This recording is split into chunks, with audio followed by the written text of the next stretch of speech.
Hi mga kasari! Isang magandang araw sa ating lahat. So, welcome back sa ating panibagong video, no? So, ngayong araw, pag-usapan pala natin kung ano-ano yung mga mabentang paninda ngayong holiday season, especially this Christmas at New Year.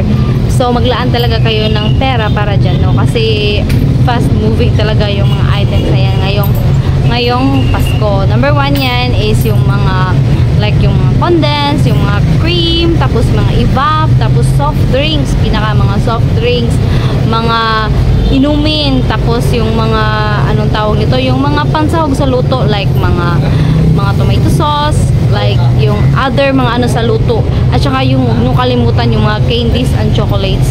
Tapos yung mga isama nyo na rin yung mga noodles at saka canned goods.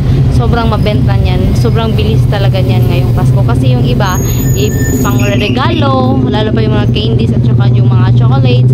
Tapos yung may pack, tapos yung iba, yung mga noodles naman at saka sardines, ireregalo din yan.